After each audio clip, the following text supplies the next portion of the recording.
Hi friends. एक छोटे से वीडियो में मैं आपको आईएफएससी ग्रेड ए जिसका एग्जामिनेशन पिछले साल पहली बार हुआ है उसके कट ऑफ के बारे में बात करूंगा। क्योंकि देखो, कट ऑफ इंपॉर्टेंट होता है। एक मैंने वर्ड यूज किया पहली बार, yes you heard me right. देखो, ये जो इंस्टीट्यूशन है ये खुद में नया है, 2019 में ही एक्सिस्टेंस में आया है। और 2023 में पहली बार इन्होंने डायरेक्ट रिक्रूटमेंट किया है। उससे पहले भी उन्होंने एक बार लोग लिए हैं, लेकिन वो थोड़ा सा यूपीएससी इंटरव्यू जिन्होंने अपियर किया था और जिनका यूपीएससी में नहीं हुआ उनको उन्होंने बुलाया था। Right, so that was all together different way that they have done. लेकिन फर्स्ट रिटन एग्जामिनेशन 2023 में हुआ, इसलिए हम 2023 के कट ऑफ के बारे में बात करेंगे, हम समझेंगे और इस साल के लिए स्ट्रेटेजी बनाएंगे। राइट, क्योंकि देखो एग्जाम में strategy is one very important aspect. हाँ, उसके बाद आपका हार्ड वर्क, आपका स्किल्स, आपका प्रॉब्लम सॉल्विंग एबिलिटी, ये सारा तो इंपॉर्टेंट होता ही है। लेकिन one most important part is the strategy. क्योंकि ये तो स्कूल की एग्जामिनेशन नहीं है जहाँ पे आपको परसेंटेज लाना है। ये है कॉम्पिटिटिव एग्जामिनेशन जहाँ पे आपको बाकी लोगों से ऊपर रहना है। सो आपको अपने स्ट्रेंथ पे खेलना है। तो let us build this strategy based on last year's cut off. So very good afternoon and welcome to IXMB। जैसे कि आपको पता है, 2 दिन पहले गुड फ्राइडे था, तो गुड फ्राइडे में हमने एक सेल किया था। Since today is the last day of the financial year 24, तो आपको we have extended this offer, so you can obviously check it in our website or you can also call in that number. So सबसे पहले बात करेंगे हम important date की। देखो, important date तो इंपॉर्टेंट ही होता है, आपको पता होना चाहिए एग्जाम फॉर्म कब से भरना शुरू होगा और कब ये खत्म होगा। तो आप तो एलिजिबल हो ही, because you are a graduate, so do not worry. आप ग्रेजुएट हो तो आप एलिजिबल हो, तो आप इस फॉर्म को जल्दी भर दो, 21 अप्रैल तक का इंतजार मत करो। अब दूसरी बात मैं आपको जो बताने वाला हूं वो है एग्जाम डेट के बारे में। देखो, एग्जाम डेट ये सारा इन्होंने टेंटेटिव बताया है, राइट। लेकिन अभी 2 दिन पहले जो इलेक्शन कमीशन ऑफ इंडिया है, उन्होंने डिपार्टमेंट ऑफ फाइनेंशियल सर्विसेज को, जिस डिपार्टमेंट के अंदर में आईएफएससी आता है, correct, department of financial service ministry of finance के अंडर पे है, तो उनको ये बताया गया कि आप अभी के लिए जो रिक्रूटमेंट है उसको थोड़ा सा पॉज कीजिए। मतलब मॉडल कोड ऑफ कंडक्ट चल रहा है ना, तो एग्जाम डेट थोड़ा इधर उधर हो सकते हैं। मतलब right now no comments on the exam date, but yes based on that you know notice by the election commission of India, तो एग्जाम डेट इधर उधर हो सकते हैं, आगे तो नहीं आएंगे, ये पीछे जाएगा। So you have good time, right. अब देखो, ये बताने का तात्पर्य ये था कि भले ही वैकेंसीज कम हो, राइट, अप्लाई कोई ना कोई तो करेगा, कोई ना कोई तो सेलेक्ट होगा। हर कोई अगर ये सोचे वैकेंसी कम है, सो हो सकता है कोई prospective candidate like you would miss out an opportunity, right. देखो, होना नहीं होना बात की बात है, आपको बैटल फील्ड पे अपना पूरा जी जान लगा देना है। सो this is like an battle field, correct. तो बात करते हैं एग्जाम पैटर्न फेज 1 पेपर 1 की बात पहले करेंगे। जो फेज 1 पेपर 1 है, this is very similar to any other examination that you may be preparing. चाहे आप आरबीआई की तैयारी कर रहे हो, सेबी की तैयारी कर रहे हो, नाबार्ड की तैयारी कर रहे हो, आपको क्वांट, रीजनिंग, इंग्लिश, जीए तो पढ़ना ही पड़ेगा। अब यहाँ पे आता है एक interesting thing to note. What is that? कि अगर आप आरबीआई की तैयारी कर रहे हो, ठीक है, मैं फिर लिखता हूं, अगर आप आरबीआई की तैयारी कर रहे हो तो आपको आरबीआई के लिए क्यूआरई जीए करना है, आप आईएफएससी के लिए मत करो। क्यों? क्योंकि आरबीआई का जो लेवल है ना, वो एक दो स्टेप ऊपर ही है आईएफएससी से। So you don't have to worry about this.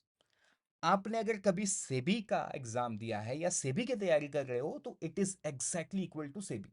SEBI में जो क्यूआरए का लेवल होता है वो एग्जैक्टली सेम लेवल इस पे फॉलो होगा। Even I would include NABARD here, ठीक। तो अब आपको समझ में आ गया कि आप किधर हो एंड आपको क्या करना है। अगर आप आरबीआई की तैयारी कर रहे हो तो आपको कुछ नहीं करना है।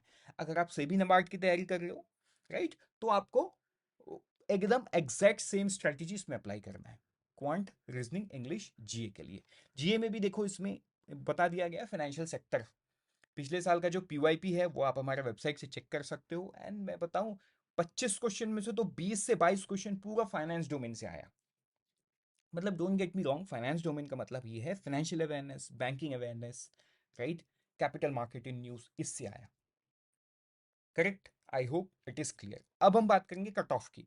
देखो, कट ऑफ उन्होंने नोटिफिकेशन में ही 30% बता दिया था। इसका मतलब क्या है? इसका मतलब ये है कि उन्होंने 30% पे ही लोगों को बुलाया। पेपर 1 के लिए। अब क्योंकि इसमें पेपर 2 है तो उसके बारे में भी बात करना पड़ेगा, करेक्ट? तो अब उसके बारे में बात करते हैं। उसके बारे में बात करते पहले मैं आपको ये बताऊं, ये है पिछले साल का सिलेक्शन 2023 का। आप देख सकते हो हमारा सिलेक्शन है, ठीक है। संजय AIR 1 है, ठीक है। जतिन AIR 2 है, देवांशु AIR 5 है ना, सोनिया है AIR 8 एंड सो ऑन। तो आप ये देख सकते हो। अब हम आगे बढ़ेंगे, एग्जाम पैटर्न फेस 1 पेपर 2 की बात करते हैं। तो ये एक इंपॉर्टेंट पार्ट है, क्योंकि देखो इसमें अपर एडवांटेज किसी को नहीं है। कल मैंने और सुशील सर ने एक वर्कशॉप किया था, उसमें हमने क्लियरली समझाया अपर एडवांटेज इसमें किसी को नहीं है। अगर आप लेट से आप BCA हो तो आपको लगेगा यार मुझे तो फाइनेंस नहीं आता, मुझे तो कॉमर्स नहीं आता, मुझे तो अकाउंट्स नहीं आता, तो मतलब बीकॉम वाले को एडवांटेज है, आप ऐसा सोचोगे, करेक्ट? लेकिन बीकॉम वाला ठीक उसका उल्टा सोचेगा, वो बोलेगा कि यार मुझे तो अकाउंटिंग आता है, मुझे फाइनेंस नहीं आता, मुझे ESI में जो है वो नहीं आता। सो अपर एडवांटेज इतने सारे सब्जेक्ट्स में किसी को नहीं है, सबको थोड़ा थोड़ा हर पार्ट का आता है। तो देखो यहाँ पे एक ट्विस्ट है, ये चीज ऑर्गेनाइजेशंस को भी पता होता है, एंड एग्जाम का जो लेवल है ना वो बहुत टफ नहीं आता, it's an straight away and simple question. इसका भी जो प्रीवियस ईयर पेपर है वो कल मैंने वर्कशॉप में दिखाया था, आपको हमारे वेबसाइट से अटेम्प्ट करना है या डाउनलोड करना है, ये आपके ऊपर में है। So you can check that questions, वो एक्चुअल क्वेश्चन है, क्योंकि पिछले साल हमारे पास स्टूडेंट्स थे, आप देख सकते हो सिलेक्शन। तो हमने लोगों से पूछ पूछ के वो सारा चीज बनाया है, वो एग्जैक्ट ऑप्शंस भले सेम ना हो, आंसर्स वही है, क्वेश्चंस वही है, right? Even though it's memory based, वो एग्जैक्ट क्वेश्चन पेपर है, आप उसे देख सकते हो। सो इसमें भी 100 क्वेश्चन रहेगा, 60 मार्क्स, है ना? और सॉरी 100 मार्क्स रहेगा, इसमें 50 क्वेश्चन रहेगा ऑफ 2 मार्क्स ईच, और इसका जो कट ऑफ होगा 40%। अब कट ऑफ की बात करो, पेपर 2 की भी बात उन्होंने 40% पे की और 40% पे ही कट ऑफ लगा दिया। अब देखो एग्रीगेट कट ऑफ भी उन्होंने नोटिफिकेशन में 40% बता दिया था। 40% मतलब 200 का 40%, तो कितना होता है? 80। तो देखो aggregate cut off out of 200 was 80। तो अब आप देखो जो फेस 1 में है, फेस 1 में पिछले साल almost, I can not quote the accurate number now, but मैं आपको बता रहा हूँ कुछ 3300 लोगों के आसपास क्लियर किए थे, मतलब almost everyone clear, almost everyone, ठीक है। तो जो भी थोड़ा सीरियस था वो सारे लोग, एवरीवन का मतलब ये नहीं कि हर कोई क्लियर कर लिया, ठीक है। बहुत लोग यूं ही एग्जाम देने चले जाते हैं, मतलब जो थोड़ी सी प्रिपेयर करके गया वो भी फेस 1 क्लियर कर लिया था, correct? So this is as per the cut off also, this is as per the experience also, क्योंकि पिछले साल हमने स्टूडेंट से बात किया था तो हमें पता है। अब हम एग्जाम पैटर्न फेस 2 की बात करते हैं। देखो फेस 2 में डिस्क्रिप्टिव इंग्लिश है, अगेन डिस्क्रिप्टिव इंग्लिश आपको सेबी में भी है, आपको RBI में भी है। तो अगर सेबी RBI की तैयारी कर रहे हो या SBI PO की भी तैयारी कर रहे हो, तो ये तैयारी तो आप ऑलरेडी कर ही रहे हो, तो इसमें तो आपको सोचने का ही बात नहीं है।